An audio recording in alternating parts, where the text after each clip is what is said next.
మిత్రులందరికీ నమస్కారం.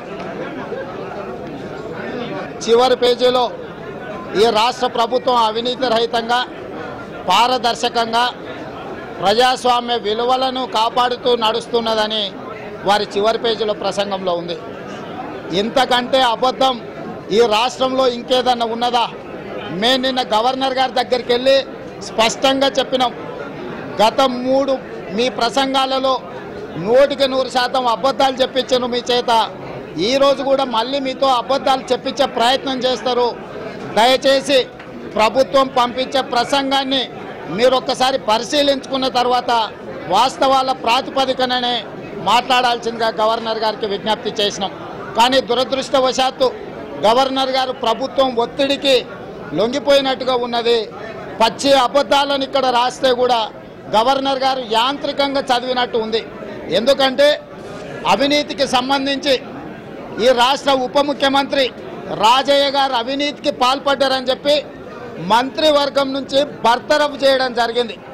కనీసం రాజీనామా చేసుకునే అవకాశం ఇవ్వకుండా అవమానపరిచి బర్తరఫ్ చేయడం జరిగింది.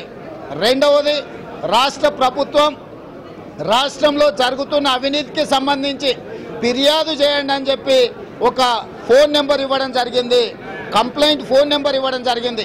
వాస్తవంగా ప్రభుత్వం పారదర్శకంగా పనిచేస్తే ఆ ఫోన్కు ఎన్ని ఫిర్యాదులు వచ్చినాయి, ఎవరి మీద ఫిర్యాదులు వచ్చినాయి, ఆ అవినీతి పరుల పట్ల ప్రభుత్వం తీసుకునే చర్యలేందో గవర్నర్ గారి ప్రసంగంలో పెట్టనుంటే ప్రభుత్వం నిజాయితీతో కూడుకున్న పారదర్శక పాలనను అందిస్తుందని చెప్పి మనం అనుకొని ఉండవచ్చు.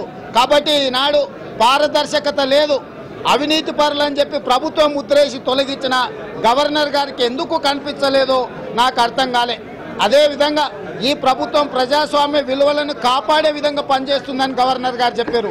చివరికి గవర్నర్ గారి ప్రసంగాన్ని ఎప్పుడైనా కూడా మంత్రివర్గ సమావేశాన్ని ఏర్పాటు చేసి మంత్రివర్గం ఆమోదించిన తర్వాతనే గవర్నర్ గారికి ఆ ప్రసంగాన్ని పంపిస్తారు. ఈ గవర్నర్ గారికి ఎంత అవమానం జరిగిందంటే ఈ ప్రసంగానికి సంబంధించిన మంత్రివర్గ సమావేశాన్ని కూడా ముఖ్యమంత్రి గారు ఏర్పాటు చేయలేదు. మంత్రివర్గ సమావేశం ఏర్పాటు చేయకుండా బై సర్క్యులేషన్ ఆమోదం పొందిందని చెప్తున్నారు. ఆ సర్క్యులేషన్లో కూడా అందరు మంత్రులు సంతకాలు పెట్టినరో లేదో తెలీదు. ఎందుకంటే కేటీఆర్ అసలు లేనేలేడు, ఢిల్లీలో ఉన్నాడు. అసలు కేటీఆర్ గారు సంతకం పెట్టినరా, మిగతా మంత్రులు సంతకం పెట్టినరా? రాష్ట్రానికి 3 సంవత్సరాల్లో ఈ యొక్క